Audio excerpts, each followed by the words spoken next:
I'm sitting in my dorm room at 2 a.m., the dim light from my desk lamp casting long shadows across the walls.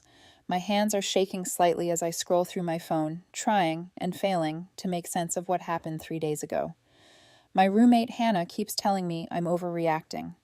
My boyfriend Evan says I need to learn to take a joke. But something inside me has shifted irreversibly. I don't know if I can go back to the person I was before that moment. I'm 20, a business major at State University on a partial scholarship. Life was structured, predictable, and safe, or so I thought. Evan is 19, majoring in communications, from a wealthy family. Outgoing, charismatic, always in motion. We've been together for 8 months. I thought we balanced each other, his energy, my calm, his world of parties and cameras, my quiet evenings with books and work at the campus library to cover what my scholarship doesn't. 3 days ago, we were supposed to meet for lunch at the campus cafe we always went to. I arrived early, expecting the usual smiles, the easy chatter. But Evan was already there, arms crossed, eyes cold, expression unreadable. My heart stuttered. I sat down across from him, trying to mask my unease. "Hey, everything okay?" I asked. He stared at me, a long, unsettling silence stretching between us. Then he said, "We need to talk." My stomach dropped, an icy knot forming in my chest. I nodded, trying to keep my voice steady. "Okay, what's going on?" "I don't think this is working anymore. I think we should break up." The world tilted. Pain exploded in my chest, like a physical blow. "What? Why? Did I do something wrong?" My voice shook despite my effort to remain composed. Evan shook his head, a single tear glistening as it rolled down his cheek. "It's not you. I don't feel the same way anymore. We want different things." I froze. Different things? I worked 20 hours a week. I balanced studies, life, and him. I thought I was enough. Suddenly I felt invisible, worthless, betrayed. I blinked back tears that burned like acid. Then he added softly, "Nothing changed. That's the problem. I need someone more." I stood trembling, unable to speak. 8 months? And you're done? I whispered, voice breaking. And then I walked out, not knowing whether I was more afraid of him, of myself, or of the emptiness he left behind. I got back to my dorm, collapsed on my bed, and stared at the ceiling, numb. Hours later, my phone blew up. Messages from Evan. "It was just a prank. You're overreacting. Come on, babe, lighten up." A prank. My heartbreak, my tears, my panic, all filmed, all for views. Something in me died that day, and nothing, not relief, not anger, not even happiness, was left. Just a hollow, raw awareness. The person I loved used my pain as entertainment. I don't know if I'll ever look at him the same way, and I don't know if I want to. I'm Laura Mills, 20, and ever since I can remember, I've been the practical one, the planner, the problem solver, the person who keeps her emotions in check until there's no choice but to let them spill. My family never had much, so I learned early how to stretch a dollar, to take responsibility, to be independent. My parents divorced when I was 12, leaving me with a complicated mix of longing for stability and stubborn self-reliance. College was my escape, a place where I could carve out a life that was truly mine. Evan entered my life like a whirlwind. We met at a university social event during freshman orientation. I was helping set up tables for a business club showcase. He was filming a fun campus video for his social media. His energy was impossible to ignore. Charming, confident, effortlessly magnetic. I remember thinking, he's the kind of person who makes everyone feel alive, even me. And for the first time in years, I wanted to be pulled into someone else's orbit. Our first months were a blur of excitement. Evan took me to parties I never would have attended on my own. He introduced me to a world of laughter, cameras, and endless possibilities. I supported him quietly behind the scenes, helping set up shots, brainstorming video ideas, even appearing in some of his early content. I never minded being in the background because at that time it felt like we were building something together. I thought I knew him. I trusted him. And yet, there were small cracks I chose to ignore. The way his phone buzzed too often, the sudden secretive laughter when he texted, the way his friends sometimes glanced at me like they were judging my presence. At the time, I brushed it off. I'm overthinking, I told myself. Evan is just busy, focused on his content. My relationship with his family was another layer entirely. His parents were polite, but distant, wealthy, and traditional, always hinting that I might not fit into their world. "Laura, it's wonderful you're ambitious," his mother said once over dinner. "But Evan needs someone who can match his lifestyle." I smiled, nodded, and kept my own dreams tucked safely away. I never let their subtle judgments shake me, or at least I thought I hadn't. 8 months passed like that, moments of bliss, intertwined with small, uncomfortable truths I quietly buried. I was studying, working, living modestly, and giving my love fully. Evan was thriving in his world, sharing, laughing, performing, recording. He was captivating, magnetic, and undeniably intoxicating. I felt like I was part of something bigger, part of a story that was exciting, vibrant, and alive. And yet, somewhere in the background of all that joy, there was tension I refused to name. A prank here, a tease there, moments that hinted at a performative side to our relationship. But I loved him, and love made me blind to the warning signs. I believed in us, believed that my steadiness complemented his flamboyance, that my care and thoughtfulness mattered to him. Now, looking back, I see the pattern I once couldn't. The subtle manipulations, the need for control, the way my genuine reactions, my fears, my tears, my joy, were quietly cataloged for someone else's entertainment. At the time, it was just fun. It was just Evan being Evan, and I wanted to be part of his fun, part of his world. I never realized that the foundation I thought we were building was built on performance, on cameras, on other people watching, that the intimacy I felt was never really mine, and that my devotion, my heart, my trust, was quietly being turned into content. It started subtly at first, little things I could have dismissed as quirks or the eccentricities of someone who lived life in front of a camera. Evan began acting differently, not in ways that screamed betrayal, but in ways that made my chest tighten every time he was around. He laughed too long at his phone, sometimes disappearing into a corner to text, only to smile like a secret had just been shared with the universe. I told myself it was nothing. I told myself that love required trust, that I should let him have his space. But the seed of doubt planted itself quietly. I noticed his friends, the ones I thought were harmless, started to comment on my behavior, subtly critiquing me in ways that left me second-guessing my every action. "She's sweet, but sometimes too serious," one of them said once when Evan stepped away. He laughed politely, and I smiled, but inside I felt a twinge of unease. Evan's own behavior started changing. Small pranks here, teasing comments there, moments that were meant to be funny but left a sting. I remember one evening in our dorm room when he told me I had mispronounced a word in front of a group of his friends. He laughed. Everyone laughed.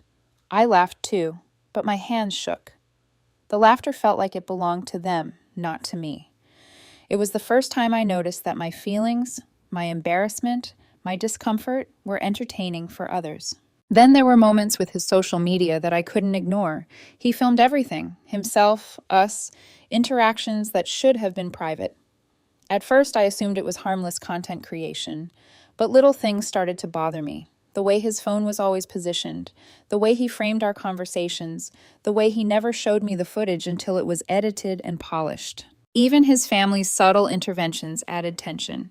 Evan's mother, under the guise of concern, would say things like, "Are you sure she understands the lifestyle we expect?" Or, "Sometimes serious people just don't get the performance aspect of our world." I would smile politely, but the words planted seeds in my mind. Do I belong here? Am I enough? And then there were friends who warned me, but in fragments, in whispers, in jokes I wasn't supposed to understand. "You'll see," they said cryptically. "Sometimes people aren't who they seem when the cameras are off." I brushed it off, telling myself I was overthinking. I wanted to believe in the Evan I fell in love with, the charming, fun, passionate boy who made me feel alive. But every so often, I would recall moments that didn't fit, the way he subtly encouraged me to be dramatic for the camera, the way he seemed to catalog my reactions, the quiet, almost imperceptible notes he would make on his phone after a conversation. My heart would sink. I tried to ignore it, but the feeling lingered. That tiny, persistent whisper. Am I just part of a show? Looking back now, I can trace the pattern with painful clarity. Every prank, every tease, every hidden camera setup, every subtle critique. It wasn't random. It was consistent. The discomfort I felt, the unease that settled in my chest, the quiet erosion of my trust. It was the beginning of a long, calculated manipulation that I wouldn't fully understand until much later. Even as I forced myself to laugh along, to participate, to seem like I was in on the joke, a small part of me, the part that valued trust, honesty, and real connection, knew something was wrong. And yet, love made me blind. Love made me hopeful. Love made me ignore the warning signs. It was supposed to be an ordinary Wednesday. Classes, a quick lunch, a brief escape from the library stacks. I left my dorm with my laptop bag slung over my shoulder, earbuds in, trying to focus on anything but the uneasy feeling that had been gnawing at me for days. I arrived at the campus cafe where Evan and I always met, expecting a smile, a familiar greeting. But when I walked through the door, everything shifted. He was sitting at our usual table, his posture rigid, arms crossed, eyes cold, not a trace of the warmth I knew. Something in my chest twisted. I approached, trying to mask my apprehension with a soft, casual, "Hey, how's your morning?" Evan didn't respond immediately. He just looked at me, and for a long, heavy moment, the world seemed to shrink to the two of us, and the tension that radiated off him. Then he said it, the words that made my stomach drop and my vision narrow. "We need to talk." My heart pounded violently. Every instinct screamed that what was coming would hurt. I nodded, swallowing a lump in my throat. "Okay. About what?" He took a deep breath, eyes flicking away for just a second before locking back onto mine. "I don't think this is working anymore. I think we should break up." The words hit like a physical blow. My hands gripped the edge of the table, knuckles whitening. "What? Why? Did I do something wrong?" My voice shook, betraying the panic I tried to hide. Evan shook his head, and then a single tear slipped down his cheek. "It's not you. I don't feel the same way anymore. We want different things. You focus on school and work, and I need someone who can keep up with my lifestyle." I froze, the cafe around me blurring. Different things? I thought we were building something real, something lasting. I had sacrificed so much, balanced work and study, supported him quietly in his social media projects, loved him fully. And yet, all of that wasn't enough. I don't understand. Madison, Evan, we were fine yesterday. What changed? My voice cracked, despite my best efforts to stay composed. "Nothing changed," he said softly. "That's the problem. I need more. I need someone who's more." The sting of inadequacy hit hard. Every moment I had spent caring, supporting, and trusting him felt meaningless. I wanted to cry, scream, beg, but my body refused to move. I felt numb, the world tilting, and my chest tightened with betrayal I could barely articulate. I whispered, 8 months, and you're done?" He nodded, a faint tremor in his hands, and muttered, "I'm sorry. Really." I stood trembling, trying to gather some semblance of dignity.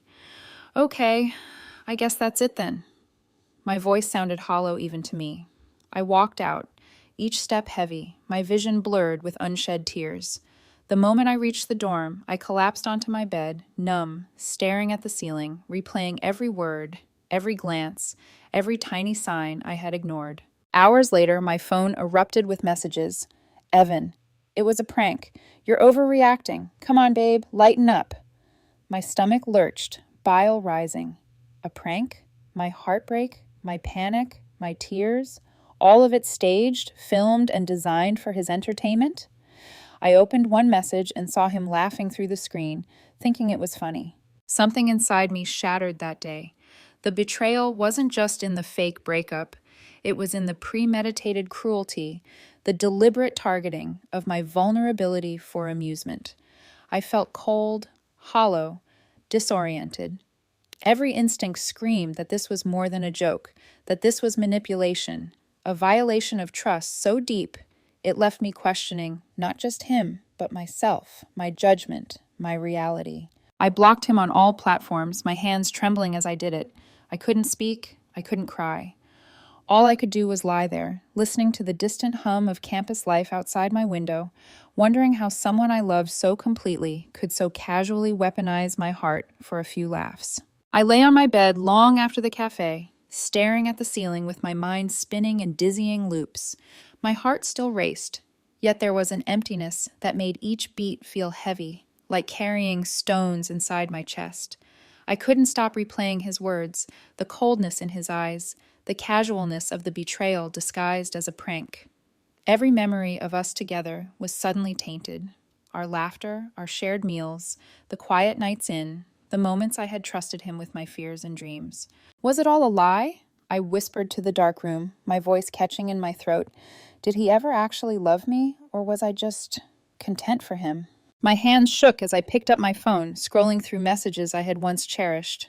Every text, every emoji now felt like a trap, a prelude to public humiliation. I thought I had been careful, cautious even, but the truth hit me. I had been blind. My trust, my vulnerability, my genuine self, it had all been turned into a performance for someone else's entertainment. I thought about what I could have missed, what signs I had ignored. His laughter that sometimes lingered too long, the way he filmed seemingly mundane moments, the friends who whispered cryptic warnings, the subtle critiques from his family. All pieces of a puzzle I had refused to see. I asked myself in a quiet, trembling voice, did I ignore the truth because I wanted him to be good, or because I was too afraid to face what I couldn't control? Hunter came by later that evening. His presence was grounding, a reminder that someone still saw me as I truly was. I told him everything, about the prank, the video, the deliberate humiliation. He listened, his jaw tight, eyes burning with anger that mirrored the turmoil inside me. Laura, this isn't just a prank. This is emotional abuse, he said quietly, yet with conviction. He used your heart for content. That's calculated. That's cruel. You're not overreacting. I wanted to cry, to scream, to rage, but instead I felt a strange numbness, a cold, simmering detachment. The betrayal had carved a hollow inside me, and it wasn't ready to be filled with anger or tears. I couldn't even summon relief that he wasn't actually breaking up with me. The supposed prank only made the wound deeper. I thought about Evan, and the dissonance was unbearable. The person I loved, trusted, shared my life with, had treated me like material, like a prop for a social media performance. I felt rage and sorrow twist together in a knot that tightened with every heartbeat. How could someone I trusted reduce me to this? Then, the self-doubt crept in, subtle but insidious. Maybe I'm too sensitive, too serious, too naive, too much work for him. The internal questioning was a second form of punishment, echoing louder than any external judgment. I asked myself again and again, where did I fail? What did I miss? But amid the chaos, a small voice whispered, no, you didn't fail. You just love someone capable of cruelty disguised as humor. That's not your fault. I clung to that fragile truth, letting it simmer quietly under the overwhelming weight of betrayal. That night, I realized something crucial. I had to confront this. I couldn't let the humiliation, the manipulation, and the betrayal fester unchecked. The thought of facing him, of demanding the truth, made my stomach churn, but it also sparked a faint ember of resolve. I couldn't erase what happened, but I could decide what to do next, who I would allow in my life, and how I would protect my heart moving forward. I spent hours journaling, trying to untangle the mess of feelings, the anger, the disbelief, and the sorrow. I wrote down every detail I remembered from the cafe, every subtle hint I had ignored, every conversation, every laugh that now seemed performative. Each word on paper was a tiny act of reclaiming control. Each memory examined was a step toward understanding the reality I had been blind to. By the end of the night, I was exhausted, emotionally drained, but clearer than I had been in days. The initial shock hadn't worn off, but I could feel the first stirrings of determination, an awareness that the next steps mattered. I couldn't change what he had done, but I could choose how I responded, how I healed, and how I reclaimed the part of myself that had been exploited. For the first time since that cafe, I let myself breathe, and in that small exhale, I realized that confronting the truth, facing my pain, and protecting myself would be my first acts of self-respect and power. The next few days were a storm I could not escape. Every time my phone buzzed, my heart skipped a beat. Messages from Evan alternated between playful attempts to minimize everything and desperate pleas for forgiveness. "Laura, it was just a joke. Come on, don't be dramatic," one read. Another, "You're overreacting. I didn't mean to hurt you. Can we talk?" But by now, the numbness in me had deepened into something sharper, an alert, icy clarity that this was not a misunderstanding. I couldn't trust him anymore. I didn't just feel hurt. I felt used, weaponized, objectified. And I knew that the deeper I went into his world, the more evidence I would uncover that this wasn't impulsive, it was strategic. Hunter became my anchor during this period. He sifted through the messages, pointed out patterns I had ignored, and helped me organize my thoughts.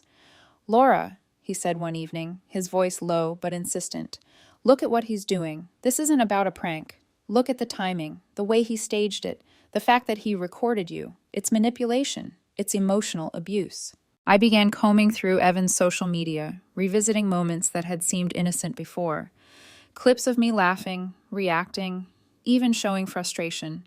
Everyone had been recorded without my knowledge. The realization made my stomach churn.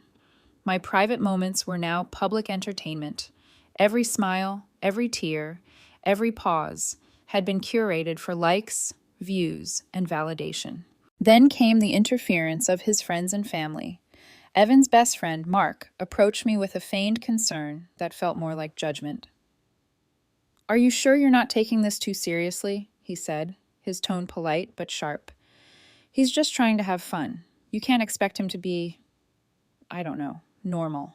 And Evan's family? They stepped in subtly, pressuring me with words that cut deep. "We just want to make sure you understand our lifestyle," his mother said over lunch one day, forcing me to swallow my frustration. "Sometimes people like you aren't ready for what he wants." The implication was clear. The fault was mine if I failed to play along, if I reacted emotionally. As I processed all of this, another layer of evidence surfaced. Cassidy, Evan's close friend, reached out quietly and shared more recordings. Footage of moments I thought were intimate, private, unshared. Each clip reinforced a brutal pattern. Evan had systematically documented my vulnerabilities, curated my emotional reactions, and used them to his advantage. He wasn't just recording funny moments, he was building a personal library of my responses to exploit. I confronted him in my dorm room one afternoon, my chest tight, hands trembling, every nerve screaming with anticipation and dread. "Evan, I know everything," I said, voice steady despite the whirlwind inside me. "The videos, the recordings, the pranks. I know what you've been doing." He laughed, nervous maybe, but still flippant. "Laura, you're overreacting. I was just trying to have fun. Everyone pranks their partners. You just take everything too seriously." "You don't get it," I snapped, my fingers gripping the edge of the desk. "It's not a joke when you manipulate someone's emotions for entertainment. It's abuse. You used me, my trust, my tears, my heartbreak, as content." The tension in the room was suffocating. His attempts to minimize, to charm, to gaslight me collided with my growing certainty and inner strength. Each denial, each deflection, only hardened my resolve.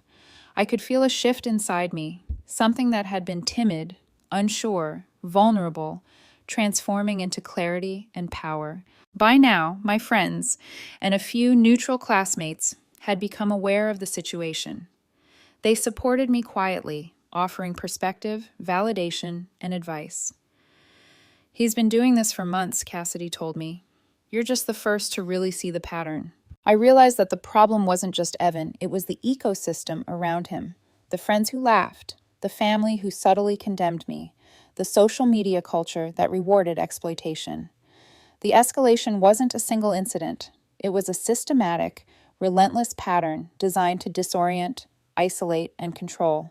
Late one night, I sat at my desk and stared at the screen, reading through messages and watching clips I wished I could unsee. I felt a quiet anger simmering beneath the surface. The vulnerability I had shown him, the trust I had placed in him, the love I had given freely, it had been treated like a commodity.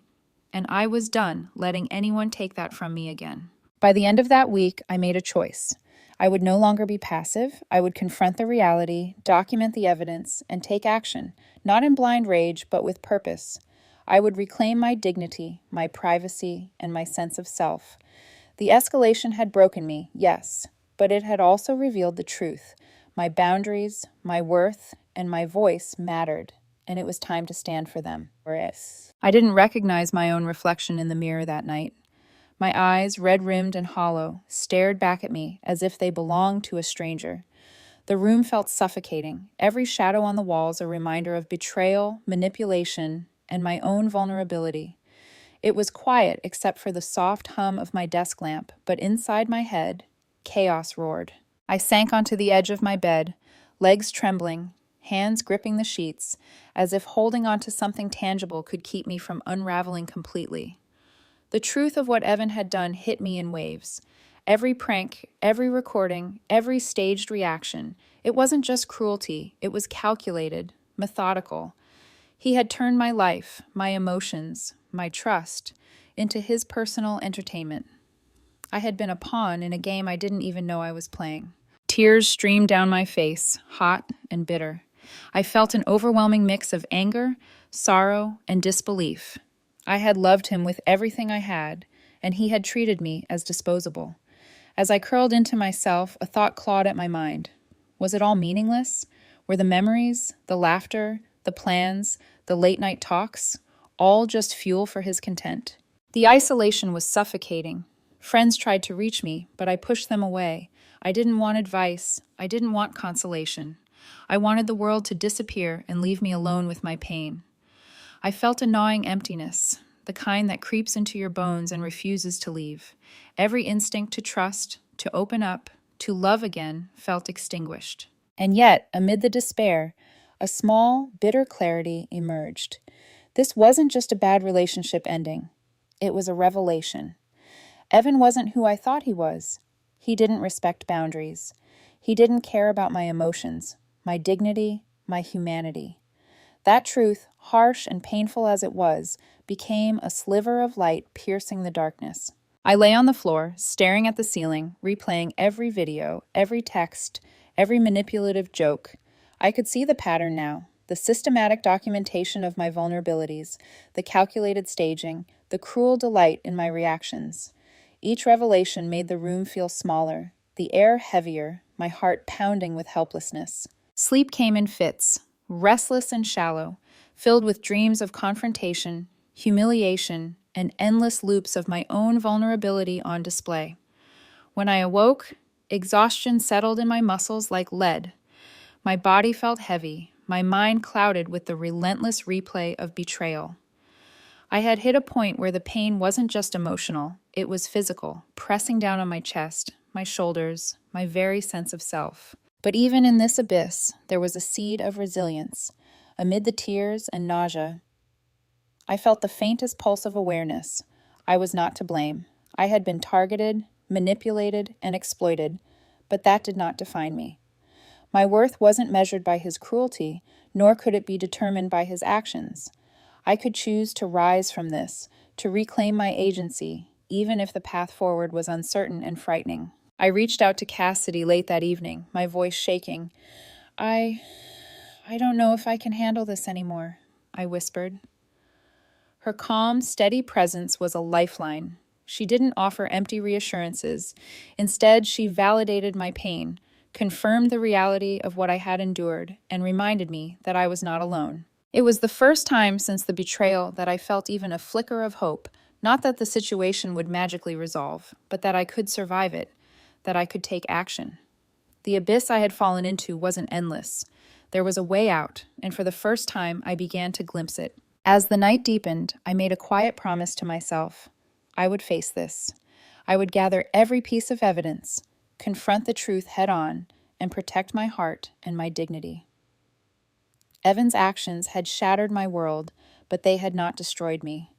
Somewhere in the depths of despair, I felt the faintest stirrings of strength, the kind that would carry me through the storm and into a future where my trust, my emotions, and my worth were respected. The darkness was overwhelming, yes.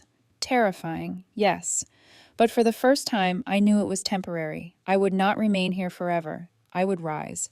The morning light filtered softly through my dorm window, but I didn't notice it. My world had narrowed to the glowing screen of my laptop, the countless files Cassidy had handed over, and the growing sense of resolve in my chest. I opened the spreadsheet again, scrolling meticulously through the columns.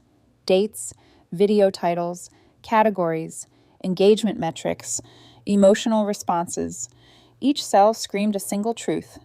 Evan had treated me as data, as a commodity, as a source of entertainment for his gain. It was infuriating, devastating, but now, finally, it was clear.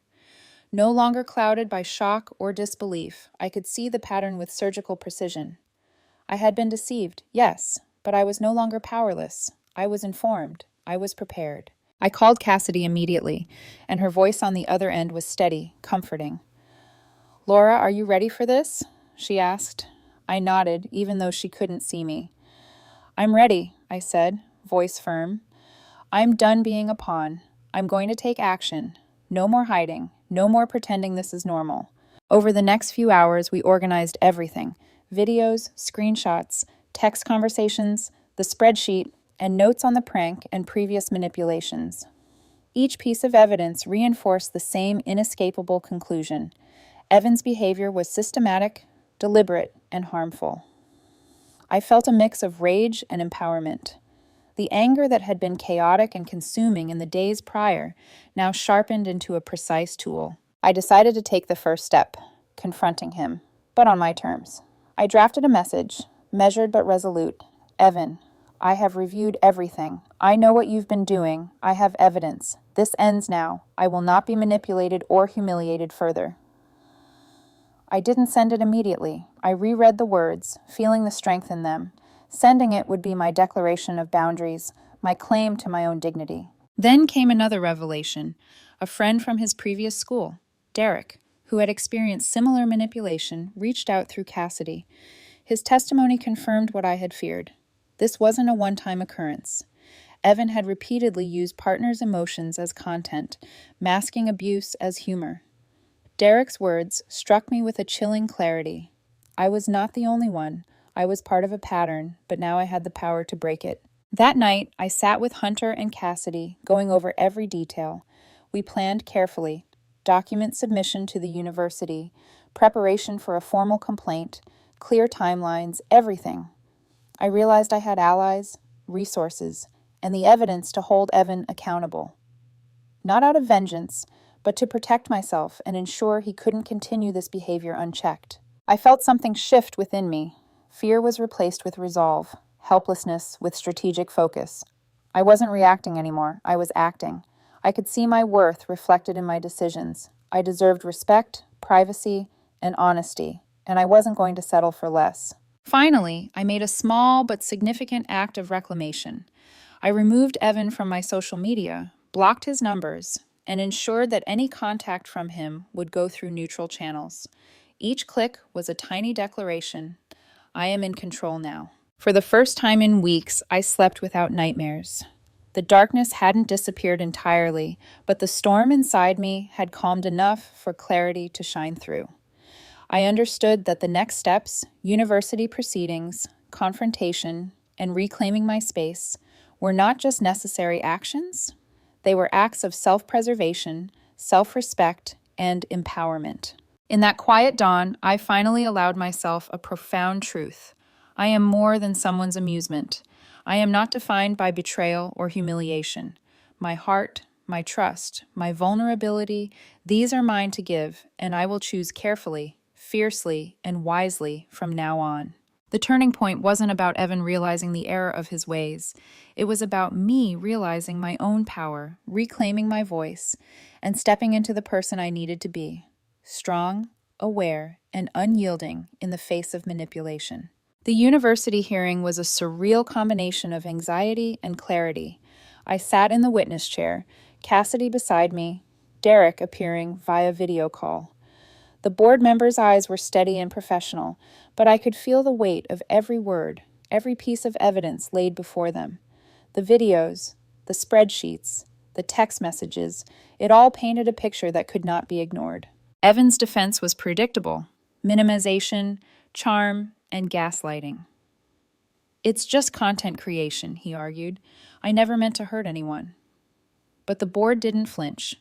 They asked pointed questions, dissecting the spreadsheet line by line, the documented manipulations, the patterns of emotional exploitation. As each piece of evidence was presented, Evan's confidence faltered. I noticed his usual flippancy replaced with tension, his charm evaporating under scrutiny. His friends and peers, who had once laughed at the pranks and encouraged the behavior, sat silently, some avoiding eye contact, some whispering nervously. The ecosystem of validation that had enabled him was collapsing in real time. When the ruling came, it was decisive. Evan was found in violation of multiple sections of the Student Conduct Code: harassment, non-consensual recording, and creating a hostile environment. He was suspended for the remainder of the academic year, required to undergo counseling, and given a strict no-contact order. Any attempt to reach me would result in further disciplinary action. The consequences extended beyond the university. Evan's social media accounts, once thriving with followers and engagement, plummeted. Clips of him defending his behavior and the spreadsheets of my recorded reactions had been leaked, leading to public backlash. Followers unfollowed en masse. Comments criticizing his lack of empathy flooded in. His carefully curated image of charm and popularity shattered overnight. Even his family, who had previously offered subtle pressure and justification for his actions, began to distance themselves. Calls went unanswered, messages ignored. The facade of support crumbled as they confronted the undeniable truth of his actions, unable to defend or rationalize them any longer. The very people who had once shielded him now left him exposed, isolated, and accountable. And through it all, I remained calm. I didn't gloat. I didn't retaliate. I didn't need to. The evidence, the testimony, and the truth did that for me. I had reclaimed my narrative, and by stepping away from the chaos, I left Evan to face the consequences of his own choices. I moved through campus with a new lightness, the weight of manipulation lifted from my shoulders. Friends approached me with quiet support, admiration, and relief. Cassidy remained my confidant. Derek continued to check in, and Hunter was a steadfast presence through every step of the fallout. The most profound change was internal. I felt a sense of peace that had eluded me for weeks. The fear, the betrayal, the humiliation, they still existed in memory, but they no longer dictated my present. I had seen the truth, confronted it, and emerged with clarity. I had survived, and I had chosen my dignity over drama, my peace over revenge. And Evan? He had to rebuild from the ground up. His reputation, his relationships, and his social standing had all been irrevocably damaged. The influence he once wielded through charm and social media was gone, replaced by scrutiny and accountability. And while I felt no joy in his suffering, I recognized it as a natural consequence of choices made without regard for the humanity of others. Walking away that afternoon, I felt something I hadn't felt in a long time: liberation. I carried no resentment, no plans for revenge, just an unshakable understanding of my worth and the knowledge that I had the power to protect myself. The storm had passed, and I stepped into the sunlight unafraid. For the first time, I allowed myself to imagine a future unburdened by fear, manipulation, or exploitation. The clarity I had fought to achieve became my foundation. I knew now that boundaries, self-respect, and truth were non-negotiable. And that realization was more empowering than any justice system, any social media backlash, or any confrontation ever could be. I had survived the fallout intact, stronger than before, and ready to reclaim the life I deserved. Weeks had passed since the storm of betrayal and exposure. Life, gradually, began to feel real again. I woke up without the tight knot of anxiety in my chest, and for the first time in months, I smiled without guilt or fear.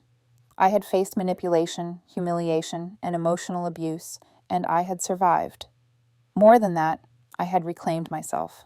I started spending more time with people who genuinely cared, people who respected boundaries, and who understood that emotions are not content. Emma, my classmate, became a constant source of warmth and authenticity. With her, I laughed freely, talked openly, and shared moments without fear of judgment or exploitation. Our connection wasn't dramatic or performative, it was real, grounded in mutual respect and trust. I also devoted more energy to the support group Hunter and I had started, Real Talk. Talking with students who had endured emotional abuse reminded me that my experience, while deeply personal, was not isolated. Sharing, listening, and learning together became a form of healing. I realized that empowerment doesn't just come from protecting oneself, it comes from helping others find their voice too. The past wasn't erased. The videos, the manipulations, and Evan's betrayal would always be part of my story, but I had reframed them. Instead of allowing them to define me, I let them teach me. I learned that my feelings mattered, that my vulnerabilities were not weaknesses to be exploited, and that boundaries were not negotiable. I also learned the importance of discernment, understanding people for who they truly are before investing my heart and trust. I realized that love should not come with fear, humiliation, or the constant need to prove oneself. Healthy relationships are built on empathy, consent, and mutual respect, not performance or content. One afternoon, I walked across campus feeling the sunlight on my face and the weight of freedom in my chest. I saw Evan from a distance. For a fleeting moment, our eyes met, but instead of anger or pain, I felt relief. I didn't need closure from him. The closure had come from within me. I had regained my narrative, my dignity, and my strength. To anyone watching this, the lesson is clear. Your emotions are sacred, your trust is valuable, and your vulnerability should never be exploited. Protect your boundaries, recognize the red flags, and prioritize your well-being above anyone else's desire for entertainment or control. Abuse can take many forms, some subtle, some public, but the power to reclaim your life is always within you. I am Laura. I survived, I reclaimed my life, and I will never allow anyone to turn my heart into their content again. And in that, I found freedom, healing, and the courage to live authentically, fully, and unapologetically.